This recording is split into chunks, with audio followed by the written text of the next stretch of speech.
para la sesión de preguntas y respuestas. Primero voy a leer a los que están en desventaja, que están en otros lugares, se está retransmitiendo esta sesión. Y para Ignacio Criado, dice, ¿qué tipo de análisis con Big Data se busca hacer en la administración pública en España con respecto al turismo? ¿Cómo se diferencian con respecto a Latinoamérica? ¿Cómo ese uso se distingue del latinoamericano? Para Fabián, la pregunta es, si les parece, primero voy con esta ronda de preguntas y después abordamos respuestas. Para Fabián dice, ¿cómo evitar sesgos de estimación en los modelos econométricos con los volúmenes de búsqueda restringidos? ¿Cuáles son los límites de utilizar muestras estadísticamente no significativas? Y yo agrego otra pregunta personal, ¿qué datos usan en particular para hacer sus series de tiempo, para todo esto, ¿no? Si nos puedes ahondar un poco en ello. Y para Andrew, does using monomials or polynomials in the words has an effect on the search? On the search. You got both in Spanish and English. Okay. Does using monomials and polynomials in the words has an effect on the search? And how can we simplify the use of filters for processing information? Tomo otras tres preguntas del público presente. A ver, 1, 2 y 3. No sé si hay un micrófono para la señorita aquí. Ah, bueno. Vamos con el 2 y luego brincamos ahorita con la señorita. Señorita, por favor, usted levantó la mano, ¿verdad? Ahí hay atrás un micrófono. Listo. Por favor. Mi pregunta es para Eduardo Clark. Ayer del INEGI hacían una pregunta que ahora me parece muy relevante con la política de los datos abiertos, que era qué es nice to know y qué es need to know, ¿no? Porque, por ejemplo, pensando en los datos que genera el correo, nosotros tenemos información en tiempo real de nuestros coches carteros que recorren 3,5 veces la Tierra cada día, en distancia. Entonces yo pienso que esos datos operativos puede ser no útil estratégicamente, pero ahorita que estaban diciendo, digamos, del proyecto de eventos naturales, nuestras rutas son muy valiosas. Por ejemplo, podemos hacer llegar víveres en momentos de emergencia muy rápido porque recorremos todo el país. Entonces, eso need to know y nice to know me parece muy importante, como tener una guía de la presidencia para saber, ¿no? Por ejemplo, el INEGI hace un censo, pero nosotros día a día recibimos información de nuevos asentamientos que se están creando en el país. Entonces, por ejemplo, en el INEGI puedes ver los asentamientos que habían cuando se hizo el censo, pero nosotros tenemos información pues en tiempo real de cuando un desarrollador nos llama, necesito un código postal porque tengo un nuevo asentamiento, ¿no? Entonces, pues eso sí sería, digamos, útil, y como saber con quién se están coordinando para esto, porque al menos en el correo no, bueno, no sé con quién lo están. Muchas gracias. Caballero, por favor. Ok. Juan Muñoz del INEGI. Muy bien, gracias. La pregunta es también para Eduardo. En el trabajo que están haciendo del sitio para compartir datos abiertos, ¿están considerando la aplicación de estándares internacionales? Por ejemplo, hay uno que es SDMX, que permite enviar junto con los datos, los metadatos que los caracterizan, y de esta forma poderlos interpretar realmente. Es difícil para la población que no tiene conocimiento de los datos saber cómo utilizarlos de manera correcta. Este estándar te permite eso. Además, bueno, es soportado por organismos a nivel mundial, tenemos Naciones Unidas, Banco Mundial, Fondo Monetario, etcétera. La pregunta es, ¿piensan incorporar este tipo de estándares en la aplicación para que el usuario pueda utilizar de mejor manera la información. Muy bien, muchas gracias. Por favor, caballero, ¿usted tiene una pregunta? ¿Qué tal? Álvaro Villagra, de Dier Group. Quería preguntarles lo siguiente, especialmente a Ignacio, respecto a los datos abiertos. ¿Será necesario hacer cambios legales, constitucionales o en las leyes para que el comportamiento del gobierno respecto a los datos abiertos y probablemente el comportamiento de las organizaciones sea algo habitual? O sea, se genere una manera de comportarse respecto a la información diferente a lo que ahora sucede probablemente en el mundo entero, pero especialmente en América Latina, ¿no? Que hay una intención, están estos foros y sin embargo siento que hay poca información y que la gente conoce poco de estos esfuerzos, a pesar de que aquí se habla como si se conociera, pero siento que hay una élite muy pequeña que tiene acceso a conocer esta situación. Entonces, ¿no se requiere algo más? ¿Es posible hacerlo? Muchas gracias. Vamos en orden. Por favor, Ignacio, ¿puedes contestar a las preguntas? Muy bien. Muchas gracias por la pregunta que nos venía de fuera. Sí, perdón, esa es de Juan Carlos Sánchez Salinas, de la Secretaría de Turismo.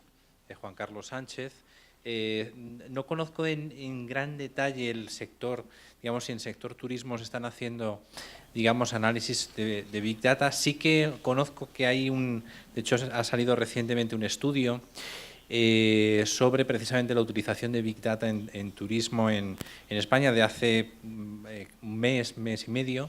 Y bueno, lo que se analizan, de hecho, en este estudio son datos interesantes como el número de estancias, de noches de estancias en hoteles, en diferentes ciudades, el gasto per cápita de los turistas, es decir, que hay una utilización masiva de los datos que aportan los propios, digamos, hosteleros a las autoridades públicas. En este estudio ha participado también Telefónica, con lo cual, digamos, hay como una voluntad por parte también desde el mundo de la empresa privada por desarrollar, promover este ámbito, este sector que es especialmente importante en un país como España, que es, si no recuerdo mal, el segundo en cuanto a la recepción de turistas anualmente a nivel global. Entonces, en este caso, pues efectivamente yo creo que están empezando a dar los primeros pasos en este sentido. Respondo a esta segunda cuestión. Sí. Respecto a la segunda cuestión, en relación a los cambios constitucionales, realmente, efectivamente, coincido, ¿no?, en ese diagnóstico que realizaba, en el sentido de que muchos de los esfuerzos se están haciendo en relación a datos abiertos, en relación a gobierno abierto, son voluntad, vamos a decirlo así, de los gobiernos. Es decir, que no hay, digamos, de hecho yo les mencionaba el caso de la Alianza para el Gobierno Abierto, es una alianza conformada por más de 60 países a nivel global. La participación dentro de la Alianza para el Gobierno Abierto es completamente voluntaria. De hecho, los compromisos que se adquieren dentro de la Alianza para el Gobierno Abierto son también voluntarios, la evaluación que realizan los países es voluntaria y los procesos de apertura de datos se están realizando efectivamente de una forma muy desigual y de hecho es algo que estamos observando en el contexto específico de América Latina, en donde efectivamente dependiendo de cuál sea la voluntad política de los responsables de cada uno de los gobiernos se está llegando más o menos lejos en esta dimensión. En consecuencia, dado que es algo que no está llegando al conjunto de la ciudadanía, sí que sería importante que de alguna forma pudiéramos obligar a los gobiernos, bien penalizando a través de las elecciones, bien efectivamente a través de la propuesta, ¿no?, de reformas legales para que efectivamente este tipo de políticas pasara de la voluntariedad a efectivamente a convertirse en algo, en un eje de la acción de gobierno y sobre todo de políticas de Estado dentro de cada uno de los países, ¿no? Yo creo que ahí efectivamente hay una coincidencia en cuanto al diagnóstico. Muchas gracias. Andrew, please. Sure. Okay, so there were a couple questions asked, and the first one was, does using polynomials affect the results? I think there's two interpretations of this question, and the answer to both interpretations is interesting, so I'll interpret it both ways, answer it both ways. So the first interpretation is by polynomials. The question asker means multi-word phrases, or what I called n-grams in the presentation. So rather than just looking at words, looking at a sequence of words. Much easier with that not on. So in this case, it does make a difference to look at multi-word phrases because most words are ambiguous. In English and in Spanish, a single word like play, which, for example, by other researchers has been associated with positive emotion, could mean play as in kids playing, which is very associated with positive emotion, or it could mean you're playing a movie, or you got played as in you've been tricked. And it turns out most words are like this, and so by using multi-word phrases, it gives us a little more context. When we first started this, we started with just using single words, just as our first order analyses. And for example, we found sick correlated with being neurotic or emotionally unstable. And then as we branched out into using the multi-word phrases, we found it was actually sick of that was driving that correlation, which has a different meaning than what we initially thought was sick. People were talking more about diseases or having colds. No, it's more of a expressing negative sentiment type of meaning with sick of.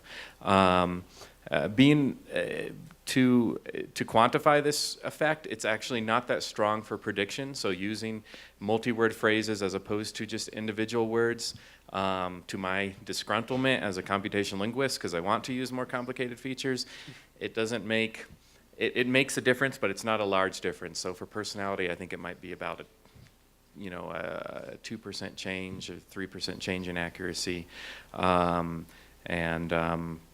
So it depends on what you're looking for. For the insights type piece, it makes a big difference for other prediction tasks, for just predicting or measurement.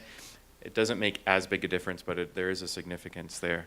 So then the other interpretation of asking about polynomials might be a polynomial model, modeling the data using a polynomial equation, or perhaps for those of you who know machine learning, using some kind of nonlinear relationship. And we usually find that there are linear relationships with these word features using linear regression or an SVM, support vector machine with a linear kernel, that's sufficient, and it's much faster than using polynomial modeling. Okay, and then the second question was about simplifying the use of filters for processing information. So it's an important point that I didn't really talk about in my presentation, but when we're looking at 1 billion tweets, there's probably around 10 million unique words that people are using. Most of those 10 million words as features are not going to matter. You're not going to get much information out of them. They're just not being used often enough. And so one of the best filters you can do is simply just eliminating words that aren't used frequently. When a filter we usually do for this is say that at least if it's at the individual analyses, 1% of people must mention the feature in order to include it. At the county level, it's usually a higher level, or we'll just take the top 50,000 features. It depends on our number of observations, on how we filter that. And then dimensionality reduction is also important when you have so many features, and other types of penalization, which are meant to deal with not overfitting your training data. You could probably perfectly predict your training data if you have 2,000 counties and 50,000 features. However, when you go to apply that model to new sets of counties, it won't predict them very well at all. And this is a problem called overfitting, and dimensionality reduction and these penalization techniques are really important. They're also called regularization techniques, are really important for avoiding overfitting. Great, thank you, Andrew. Por favor, Eduardo.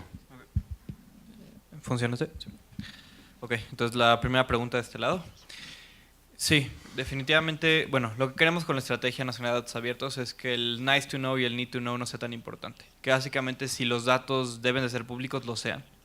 Ya cada quien decide si los va a usar o no. porque para una persona algo puede ser muy útil y para otra persona, más bien para una persona algo puede ser inútil y para otra persona puede ser la base de datos que necesita para una idea en particular. Y sí, el punto mucho de toda esta iniciativa es aprovechar lo que ya se está haciendo. Muchísimas de las dependencias generan información diariamente que sería increíblemente útil para otras dependencias, inclusive para ellas mismas, y que otras dependencias no saben de que existe. Mediante la generación de un catálogo es lo que queremos hacer, que cada uno pueda ver exactamente todo lo que hay, consultarlo por tema, consultarlo por dependencia, consultarlo por granularidad y usarlo para lo que necesita. Y la razón por la que probablemente todavía no conocen en correo lo que estamos haciendo es porque vamos dependencia por dependencia en periodos como de 10 a 15 dependencias de 6 semanas y apenas vamos en la segunda generación. Entonces esperamos en el siguiente año o 2 llegar al total de las dependencias de la Administración Pública Federal. Sin embargo, es un proceso muy tardado porque los enlaces necesitan ser capacitados para entregar los datos de la manera que necesitan para estar de acuerdo a las regulaciones que vamos a poner en el sistema. Entonces, un sistema lento, es un proceso relativamente lento, pero esperamos que sea muy fructífero en un par de años. Por otro lado, la pregunta de INEGI, pues sí, lo más importante de hecho es que el INEGI colabora en nuestro Consejo Consultivo Técnico, en el cual estamos dictaminando todas y cada una de las características que los datos abiertos deben poseer para ser clasificados como datos abiertos y calificar dentro del catálogo que vamos a incorporar. Una de las cosas más importantes, claro, es que cada dato venga asociado directamente con sus metadatos para no tener ahí pérdidas de interpretación. Además que los formatos en los cuales se van a librar los datos, estamos apoyando una iniciativa open source, es decir, casi todas las bases de datos pequeñas van a ser en CSV, bueno, pequeñas en el sentido estricto, no tan estricto, van a ser en CSVs, los vectores geoespaciales van a ser en KML, que apoya mucho Google, para poder además que mucha gente los pueda subir a sus capas de Google Earth, por ejemplo. Y bases más grandes de tomos en formatos abiertos, estamos pensando en cosas como Postgre y ese tipo de cosas. Pero sí, trabajamos muy de cerca con INEGI para asegurarnos de que haya un consenso general en exactamente qué queremos y que los datos puedan permanecer y que la gente los entienda perfectamente hoy y siempre. Muchas gracias, Eduardo. Por favor, Fabián. Bueno, muchas gracias. Primero quería añadir un comentario a la respuesta de Ignacio en cuanto a los análisis Big Data en el sector de turismo en España, porque Google colaboró con un par de ellos. El primero es un papel que publicó el Banco de España con Chartola y otro colega cuyo nombre no me acuerdo ahora, en el 2012. Y lo que hicieron pues fue, bueno, el turismo en España es súper importante, si no me equivoco es más o menos el 10% del PIB o cerca, así que se interesó mucho el Banco de España y en particular intentaron prognosticar las llegadas de turistas británicos a España y las búsquedas son una base de datos idónea en el respecto porque, como podéis imaginar, en general la gente hace búsquedas turismo en España de ese tipo 2 meses antes de hacer el viaje. Y sí que encontraron, bueno, dependiendo de los modelos, los datos resultaron bastante valiosos o no. Así que es un papel bastante interesante de consultar. El segundo análisis es del bueno, el mismo espíritu y es una colaboración que tuvimos con el banco BBVA para sacar indicadores de nowcasting y de forecasting en el sector turístico, que también podéis encontrar en la red. La pregunta que me vino a mí fue sobre los sesgos de estimación. Y el volumen de las muestras. De un punto de vista del volumen, el volumen de datos que manejamos es enorme. De hecho, no lo dije en la presentación, pero lo que podéis sacar de la herramienta Google Trends es una muestra, un pequeño porcentaje del volumen total de búsqueda que procesamos, pero una muestra aleatoria, etcétera, y bueno, los resultados funcionan bien. Así que el volumen no es tanto el problema, más bien es si ese volumen es representativo de un universo más grande en el país y eso varía mucho dependiendo en particular del nivel de penetración Internet que está, bueno, si miramos los países europeos más del 70%, en ciertos países escandinavos más del 90% y en países, me parece, como México estáis al 50%, Colombia algo parecido, así que depende un poco del país, la zona geográfica y del problema que se estudie, porque si estamos pensando en problemas de únicamente prognosticar, más bien lo que me interesa es bueno, sacar mejores pronósticos y no necesariamente me interesa un coeficiente en particular.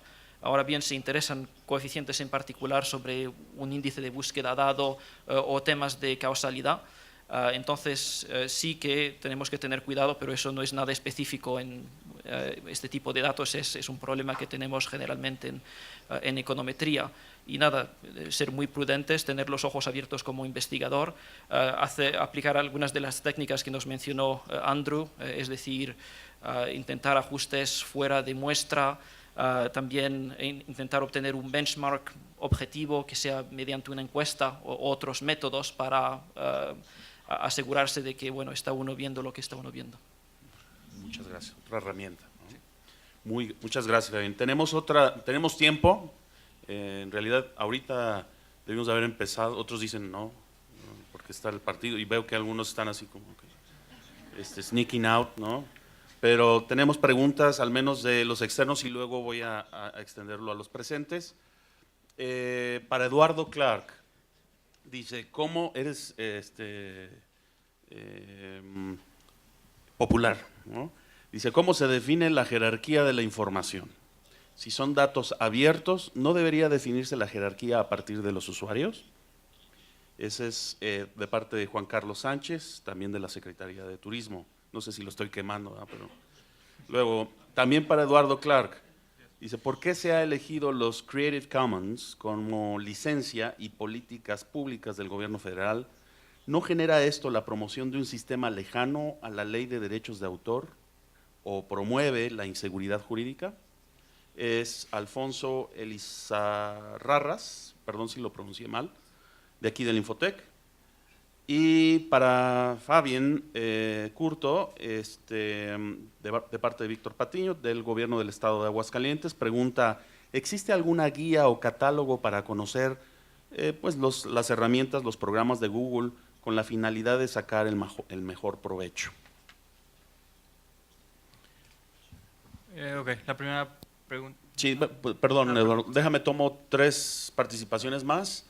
1, 2, 3, el caballero de allá. Por favor, no sé si tengo un micrófono o así. ¿Es por la gente que está en foránea? Sí. Aquí tiene. Reinaldo Treviño, de Planeación del INEGI. Sí. Te quisiera preguntar cómo piensa el gobierno mexicano empoderar a la población para que realmente pueda utilizar los datos abiertos que va a publicar el gobierno. ¿Cómo piensan hacerlo para que realmente se puedan evaluar las políticas públicas vigentes actualmente? Muchas gracias. Por favor, caballero. Yes, thank you. Ronald Jansen from the UN. Thank you, first of all, for all presenters. Now my question is first of all on open data for Eduardo and Ignacio on the financial model behind open data. How do we sustain open data from a government perspective? I mean, there is a general idea that this will generate money, but I don't know how that feeds back to the ones who are producing the data. So that's a question, and maybe Google might want to say something about that model as well. Okay. Then I have 2 very short, very brief questions. One for Fabienne is on the Google Correlate. So I would just like to know how you combine the data sets on what unit you actually do the correlation. And a little bit in the same sense to Andrew is, so the unit you'll be doing your analysis on is on the county level. How homogeneous is a county, right?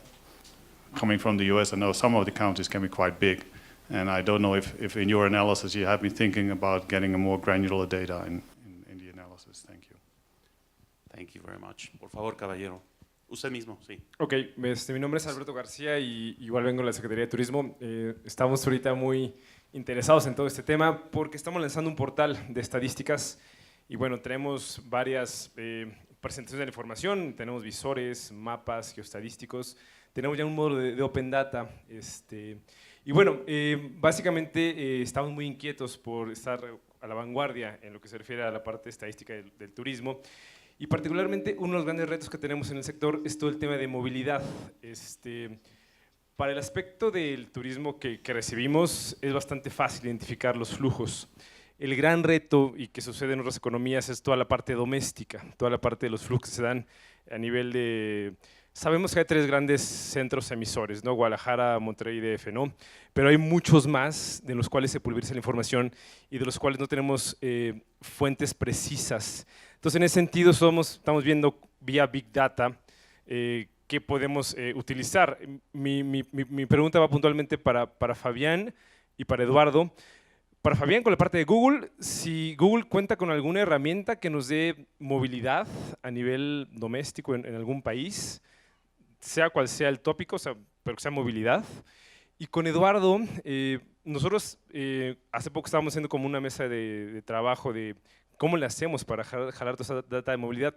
Pensamos mucho en toda la parte de roaming, toda la parte que nos pueden dar un Movistar, un Telcel, un Yusacell, y queremos tocar la puerta y queremos, pues ahora sí que nos acompañen o cuál sería el mecanismo para que toquemos la puerta con esos 3 grandes de móvil, de telefonía móvil, y ver si nos pueden otorgar una base de movilidad para que nosotros podamos tener una mejor fotografía de toda la parte de los flujos a nivel nacional, ¿no? Eso sería como mis preguntas. Gracias. Ahora yo no tengo micrófono.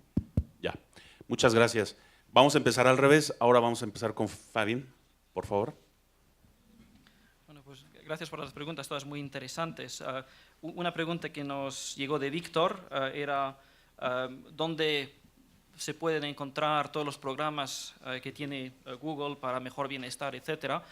Me vienen a mente 2 recursos. Uno es el Google Research Blog, donde publicamos todos los resultados de nuestras investigaciones, así que para el tema de investigación.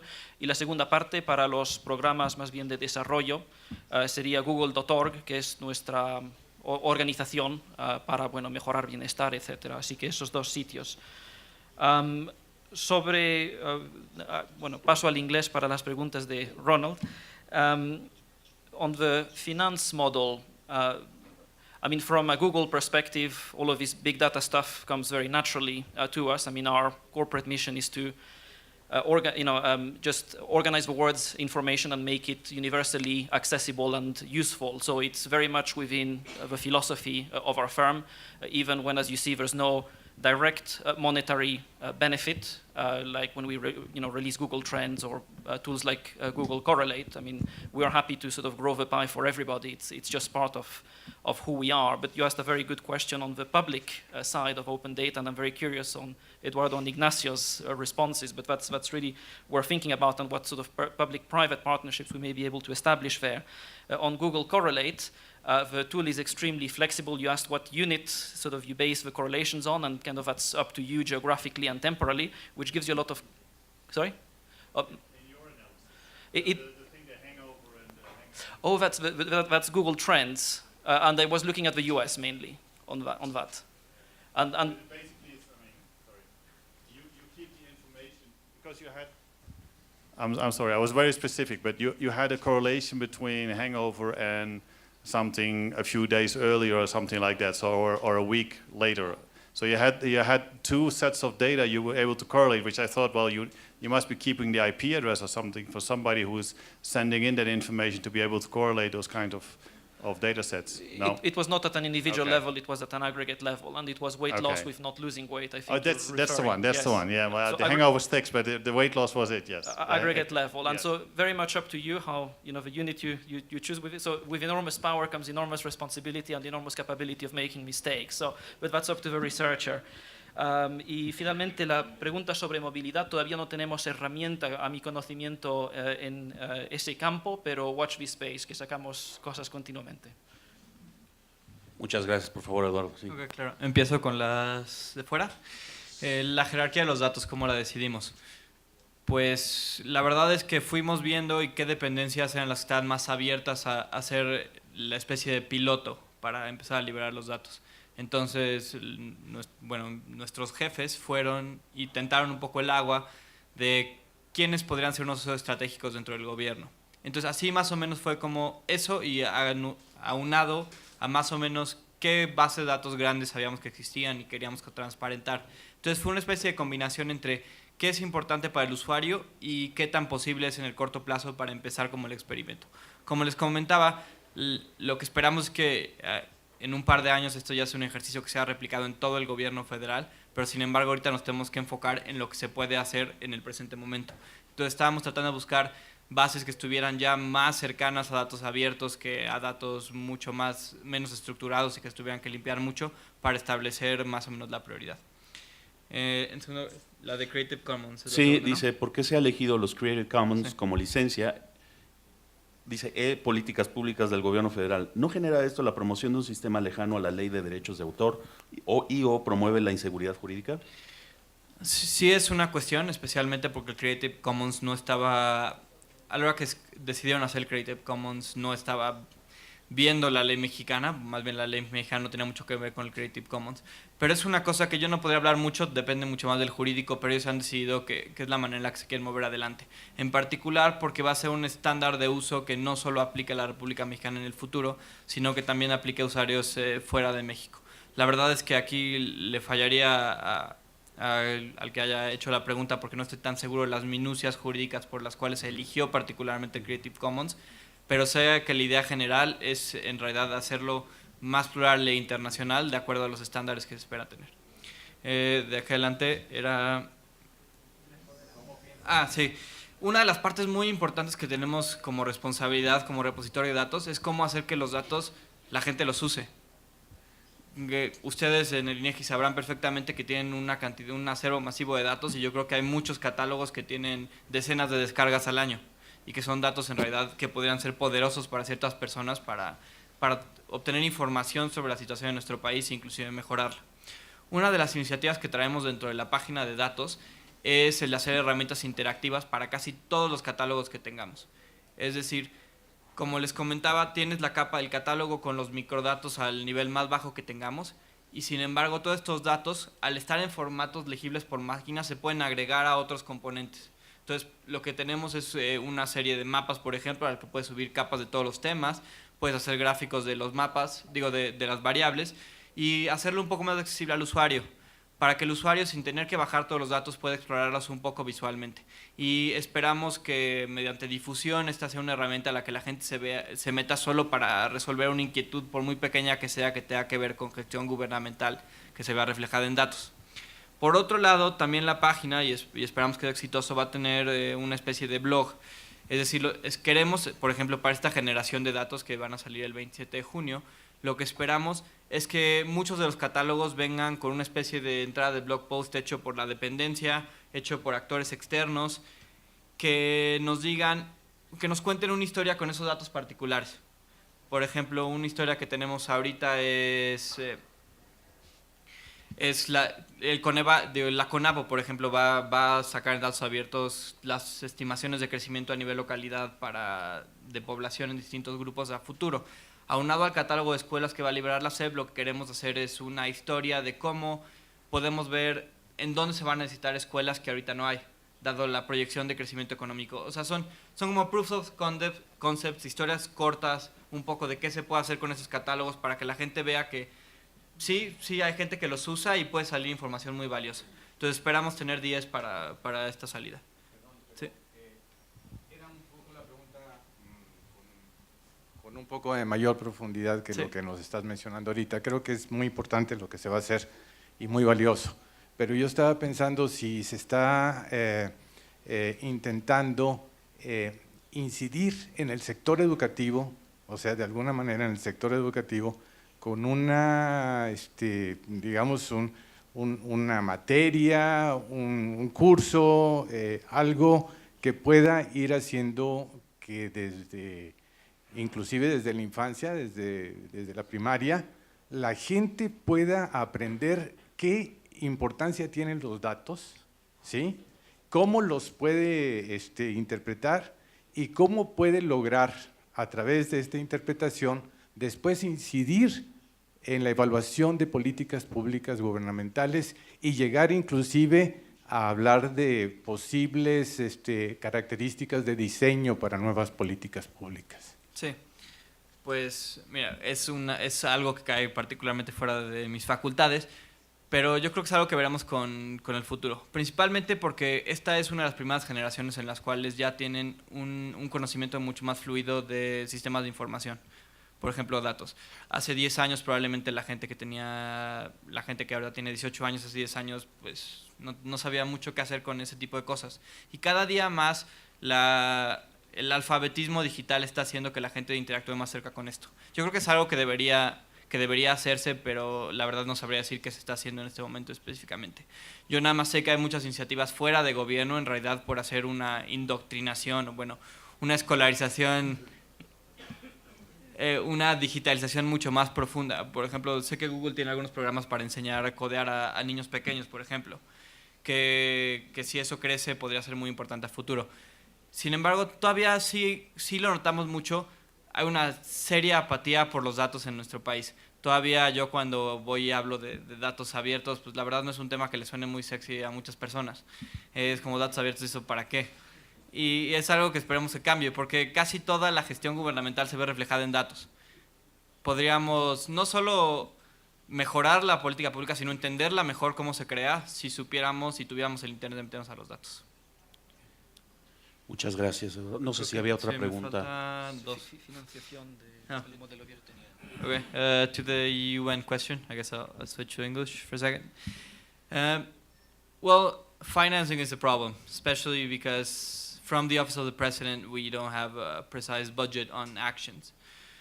But what we're trying to do is to gamble for the future, to know that data has the opportunity to create a lot of added value in the future. So we're taking it as a bit of an investment. Even if we are not making money right now out of it, or even if we're spending amounts of money on it, we think it's a strategy that we should pursue. Especially because most of this data is data that has already been made. We're not really installing new systems to make new data. Most of the data we're trying to make public is data that has already been made, that has budget allocated to it, that it's used for many other things. The only problem is that people don't know it exists, people don't know how to access it, or people can't access it. So our financing issue right now is just pretty much getting the system, teaching the people who have the data how to put it into a system, and then hope that the people use it, that even the government itself uses it to improve its work.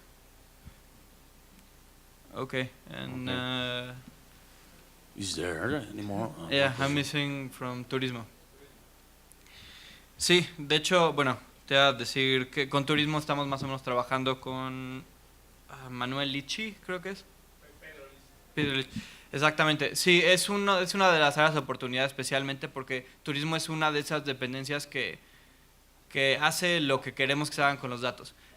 Que ellos generan datos, pero para ellos es más útil los datos que generan otras dependencias. Y bajo un esquema anterior, o el esquema que todavía existe en México, muchas de estas dependencias no saben qué tienen las otras, no saben, y ni siquiera se les facilita el acceso. Todo es a partir de, le tienes que girar un oficio al director general para que te saque los datos.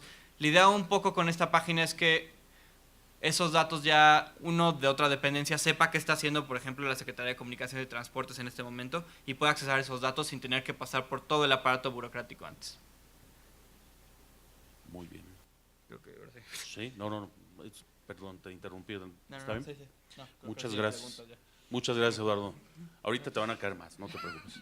Andrew, please. Regarding the question on units of analyses, in the analyses we presented today, we use the county level because mostly as a result of the life satisfaction data that we had available, it was aggregated. The most stable level it was aggregated to was at the county level. Similarly, with the heart disease data, it was aggregated to the county level as well. Although there's other options there. We've looked into these different types of statistical areas that the census uses, and we do hope to get more fine-grained, to get down probably to the zip code level, or if we can even go beyond that. There's a few constraints with using Twitter to get down to that level. One is that the data that they release for this research is only 1% of their feed, and when you start getting very fine-grained, you just don't have a lot of data, especially to track over time. We're really hoping to get a larger sample from them, but we're still working on that. And then also, most tweets aren't geolocated, so we actually use, I didn't go into it, but a kind of sophisticated process of taking people's free response location fields and mapping them to the location. And so the more fine-grained you get, people who list their address, we can get extremely fine-grained, but for others, they might only list a city and state, and so that's a little bit of a constraint there, but we're moving towards more fine-grained. To us, the previous research was at the state level, and so we were just happy to go beyond 50 data points to approximately 2,000. And then I also wanted to mention with our code infrastructure is that it can handle, the way it's designed is it can handle any unit of analysis, essentially a person, a location, or a period in time, the way we've set it up. And we call it our infrastructure, but we're planning to release it as a tool set. We just received funding from the Templeton Foundation, and that's one of the goals we have for that funding is to basically release our suite of tools, which is a combination of language processing, computational linguistics tools, and machine learning tools, specifically designed to better understand people or do these measurement techniques. So if somebody's interested in that, email me in about 6 months, and you can ask where we're at with that. That will give me motivation to keep that moving forward. And then lastly, I wanted to mention, just with the mobility data, the person from the Tourism Bureau, that you might consider looking at social media for that information as well. Just the number of posts coming from different areas alone could give you a good sense of just how many people are there, but also people talk about where they're going, where they're visiting, and things like that. So, thanks. Thank you, Andrew. Gracias.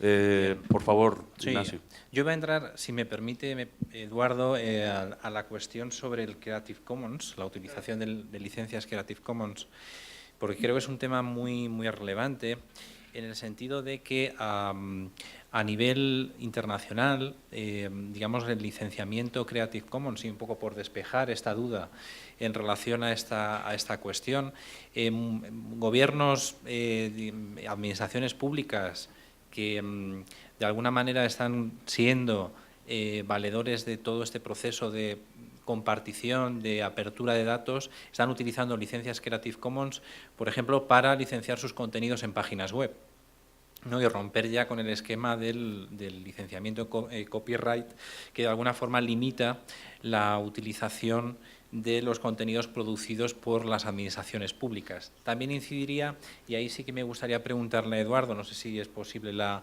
conversación, ¿qué tipo de licencia Creative Commons? Porque lógicamente las licencias Creative Commons son muy variadas y en este plano, si hablamos de datos abiertos, y era una de las cosas que yo planteaba en mi presentación, los datos, esos repositorios de datos deberían estar a plena disposición de los ciudadanos, de las empresas, de la forma más abierta posible. Con lo cual, en caso de utilizar una licencia Creative Commons, se tendría que usar aquella o aquellas que, digamos, de alguna forma brindan mayores oportunidades para esa reutilización y esa puesta a disposición de la ciudadanía y de las empresas de esos datos.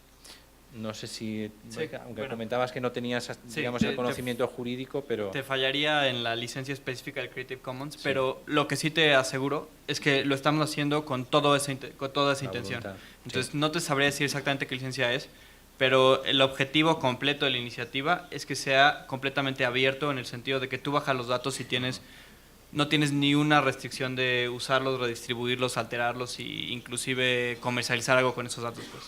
Bien. Y eso quizá iría a la segunda, a la cuestión en la que quería plantear about the financial model of open data. In this sense, and I will say something related with the public sector. I think in this specific area, the point is public administration provide or generate public value when government open data, and specifically when you open data, you are promoting transparency, you are promoting participation, you are promoting collaboration with other organizations, and these values are very good in terms of the reduction of corruption, the creation of collaboration with the society. You are promoting good values for the society, and this is the financial model for the public sector. Obviously, there is an atmosphere, an ecosystem of companies which can be or can use the data from public administrations, and some governments are creating a specific sector oriented to develop the economic process of data, of public data, creating new services that literally the companies can sell to creating new opportunities for the society. So at the end of the day, this is the way.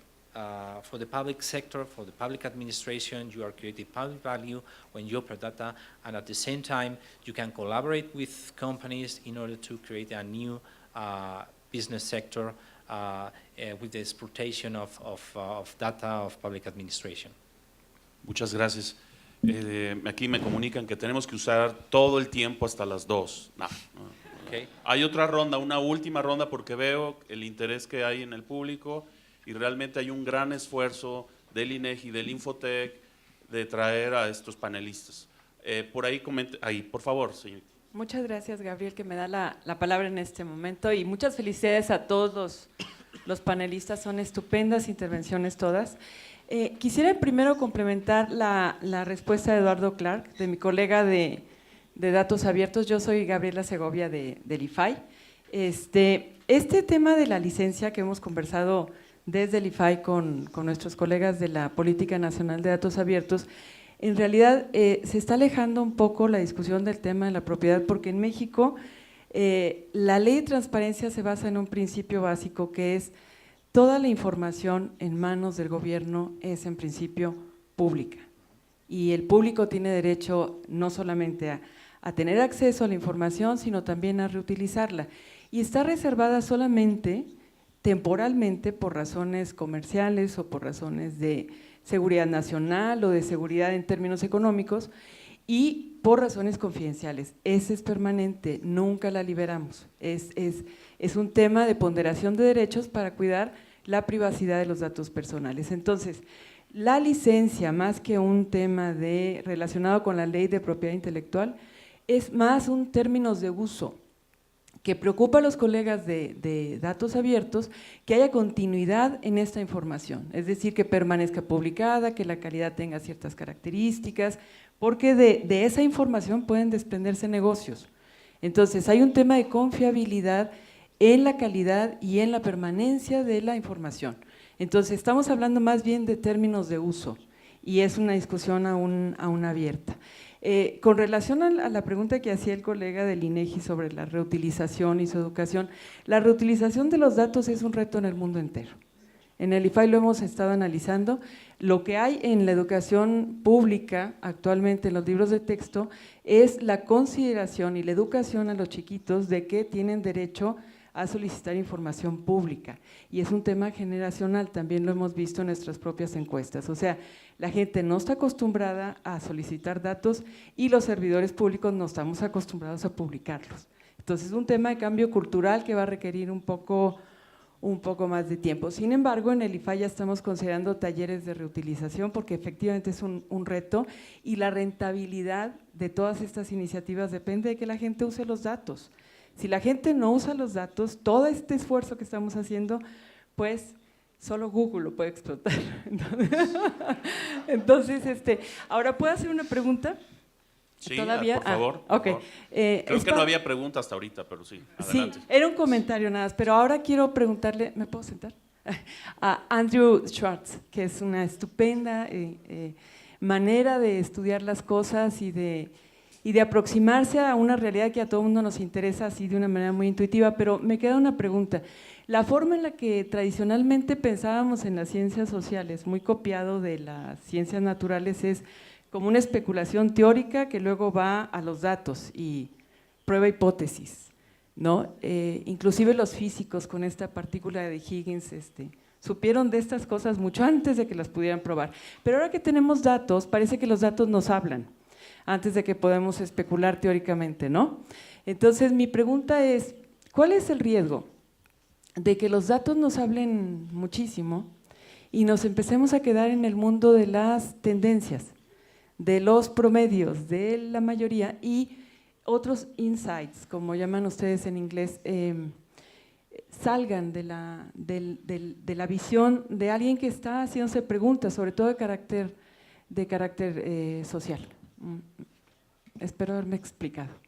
Es básicamente cómo no quedarnos en lo que los datos dicen y cómo hacer relaciones razonables a partir de lo que están diciendo los datos cuando no tenemos marcos teóricos tan sofisticados que den cabida a lo que están diciendo los datos. Gracias. Muchas gracias. Por favor, señorita, si puede dar su nombre, ascripción, talla, teléfono. Si se puede levantar también porque están tomando, están retransmitiendo. Claro que sí, mi nombre es Ana Lilia Hernández Rodríguez, vengo de la Secretaría de Finanzas del Gobierno del Estado de México y mi pregunta en concreto es para Eduardo Clark. La problemática que tenemos en los estados es que es muy difícil hacer políticas públicas porque francamente no hay datos. Sabemos que el gobierno federal genera muchos registros administrativos que serían valiosísimos para los estados, pero esa información prácticamente no la suben y hay que estar pues con el procedimiento burocrático de estarla solicitando y solicitando. Y ejemplos muy claros son, por ejemplo, las remesas que se publican trimestralmente, que no tenemos accesos más oportunos, por ejemplo, o la inversión extranjera directa o el mismo PIB, ¿no? Por ejemplo. Entonces, mi pregunta es, si están pensando con su iniciativa hacer consultas con los estados, que serían muy útiles para poder realmente que los estados también aprovechen esa información para realizar políticas públicas. Muchas gracias. Gracias. Por favor, señorita. Sí, también puede ser lo propio.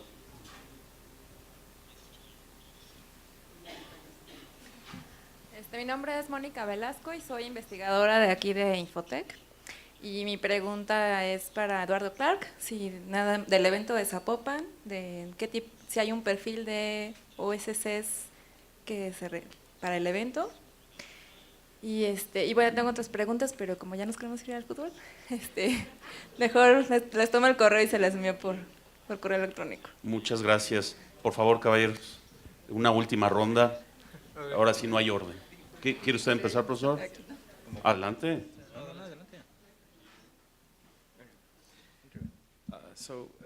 Regarding the question of, it's a really good question about hypothesis testing and traditional approaches to social science. I'll try to make a short answer. I think it's a really long discussion in the long run, but a few points. I think, well, number one is when exploratory analyses in social science tends to have a bad rep, but it's important to notice that this data that we're getting from social media gives us the statistical power to actually control for the fact that we are looking at thousands of variables, and actually we can adjust p-values and do significance tests, considering the chance that, if you're looking at even 100 variables and your p-values 0.01, there's a good chance something's just going to emerge there. So that's one point in there. And I think it is, these approaches are changing social science to not necessarily always be completely hypothesis driven. But I think at the moment, kind of one of the best approaches is to use a little bit of a bottom-up data-driven approach and a top-down approach, where maybe some theory guides, you know, we listed these various topics we have, maybe theory guides what type of topics you produce in order to look into that.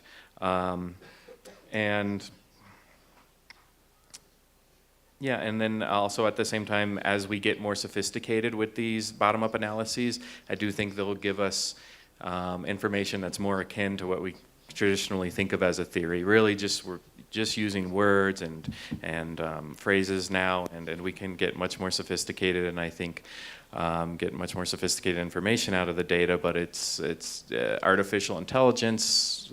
Techniques aren't quite there yet, but in a matter of time, I think they will be, and so yeah, I think it's changing the way it's done, and we have to.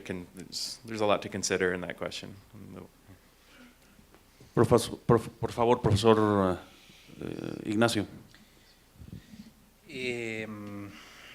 Yo creo que precisamente este es uno de los temas realmente más relevantes, ¿no? Desde un punto de vista teórico.